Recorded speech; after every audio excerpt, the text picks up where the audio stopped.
we begin this Sunday morning with the very latest threat from Communist China and its impact on America. After the CCP conducted one of the largest military drills ever near Taiwan just last week, as the GOP House Foreign Affairs members were on the ground in Taiwan, meeting with Taiwanese officials. China's show of bravado coming after Taiwan's president visited the United States, meeting with House Speaker Congressman Kevin McCarthy. While on the ground, GOP Foreign Affairs Chairman McCaul discussed Taiwan's readiness should Communist China try to blockade the country. He is pushing to deliver the weapons already agreed upon to Taiwan as soon as possible. Currently, some 60% of global trade moves through the Taiwan Straits, while 90% of advanced semiconductor manufacturing happens in Taiwan, meaning a potential incursion of the island of Taiwan and a takeover of that semiconductor manufacturing could cripple the United States and the world. After his trip on Thursday, China's Ministry of Foreign Affairs sanctioned House Foreign Affairs Committee Chairman McCaul, saying McCaul, quote, seriously violated the One China principle and the provisions of the three joint communiques of China and the U.S. Joining me right now is the man himself, House Foreign Affairs Committee Chairman, Texas Congressman Michael McCaul. And Mr. Chairman, thanks very much for being here this morning. Thanks, Maria. Thanks for having me. I want to get your take on what you learned while on the ground there. You traveled extensively throughout Taiwan and the surrounding regions. But first, address this issue from China sanctioning you. What exactly does that mean? You are now sanctioned by Communist China. Yeah, I mean, the Taiwan Relations Act 1979 allows us to visit President Tsai or any heads of state of Taiwan. She visited the United States, and somehow they're all bent out of shape about this. You know, they threatened us by emails prior to entering the island.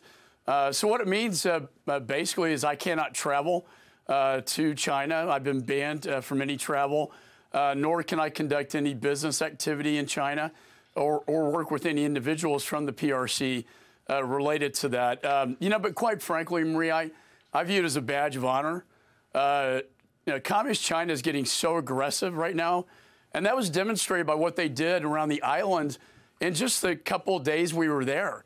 We had 10 battleships surrounding the island, an aircraft carrier, and 70 Chinese fighter jets in the air, threatening us and President Tsai the entire time we were in Taiwan. Well, that's pretty extraordinary. What was the response while you were on the ground? Here you are on this island nation, and you've got 71 Chinese fighter jets, and you've got the 10 battleships, including a large aircraft carrier around you.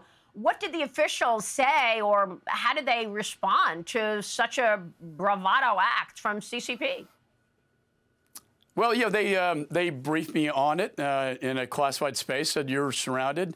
You know, I saw it more as intimidation rather than a direct threat to me and my personal safety.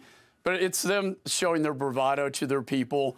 They feel compelled to have to do this anytime, you know, a high-ranking official meets with President Tsai, like Kevin McCarthy did, and myself. We're not going to let that deter us or sway us in any way. We have every right to meet with President Tsai and show our support to stand with Taiwan against this very, in the face of aggression. As you mentioned, weakness invites aggression at the beginning of the show. And this is all I've seen from this administration, is projecting weakness. And when you do that, you invite aggression and war. Now, we saw this after Afghanistan fell. We saw it when Putin invaded Ukraine. And now we're seeing it with Chairman Xi threatening Taiwan and the Pacific Islands.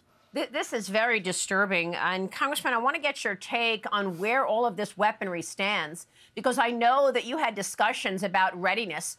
Is Taiwan ready for a potential blockade from China? They have already ordered and paid for 22 weapons, at least, that I know of, that are supposed to go to Taiwan. How come they have not received it? And what are you going to do in terms of trying to get more aggressive to get that weaponry to Taiwan?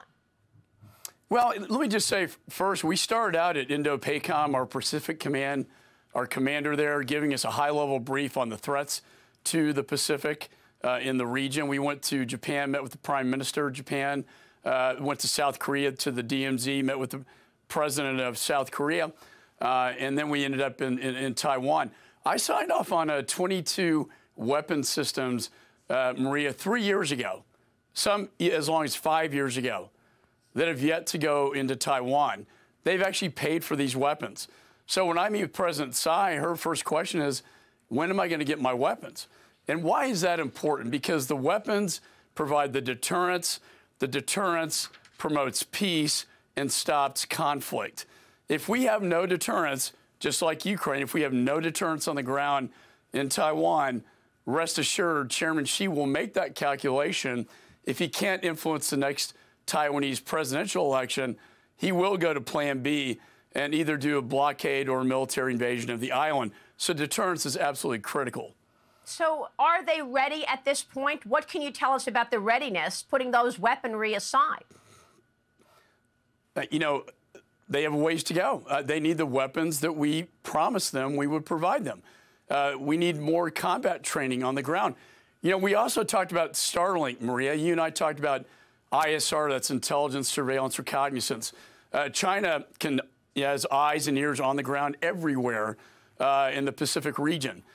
We have some, but Taiwan has none. And we talked about the idea, like we did in Ukraine, putting up a Starlink satellite system to give Taiwan eyes and ears on the ground to see into China, to see the threat before it comes so they can stop it from invading the island.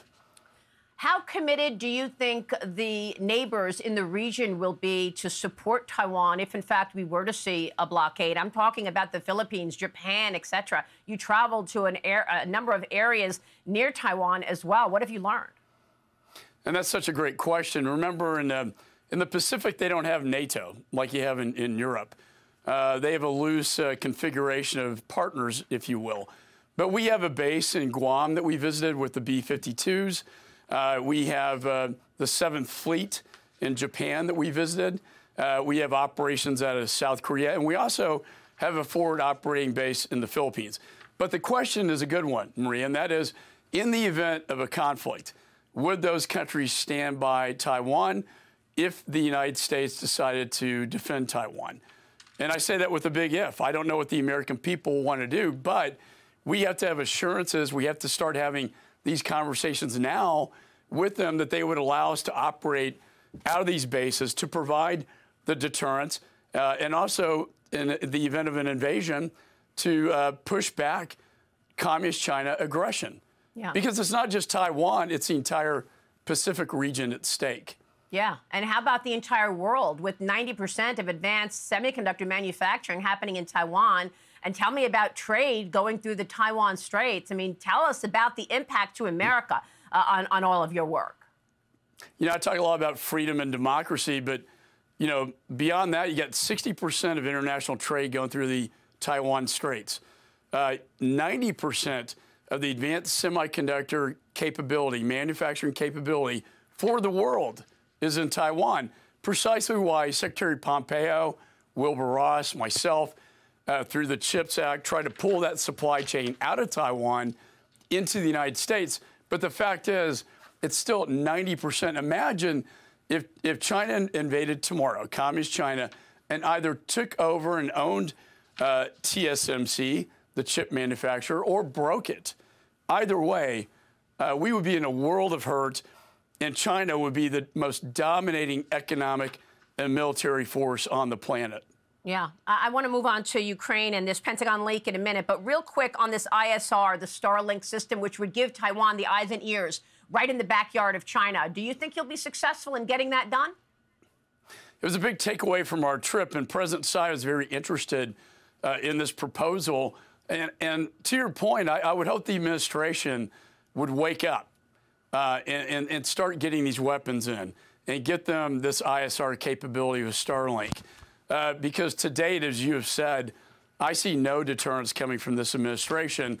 And as you know, going back to Chamberlain and Hitler, weakness always invites aggression and war. I want peace. We'll only achieve that if we can get the weapons in and deterrence. The key here is that President Xi, Chairman Xi, has to calculate the price would be too high to invade and therefore would be deterred from that aggression. But right now, Maria, I don't see it. Wow. McCaul Gallagher told me that he thinks that they're going to invade or do something in 2024. Is that where you are? Yeah, the intelligence community says 2027.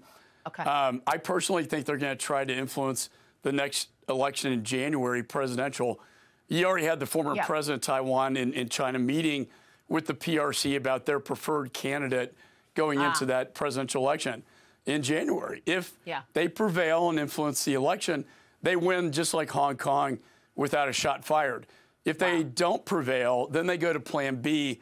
And I think that would be likely a blockade type scenario where they cut the sea cable, a massive cyber event on the island, and they shut it down and they cut off all food and water for a matter of a month, and then they take it over. Wow, that is chilling. Real quick, Mr. Chairman, before you go, this leak, this Pentagon leak, one thing that we learned was that there are troops on the ground in Ukraine, according to this leak. You're the chairman of the Foreign Affairs Committee. Did you authorize that? Were you supposed to be consulted in terms of sending troops to Ukraine before this administration did so?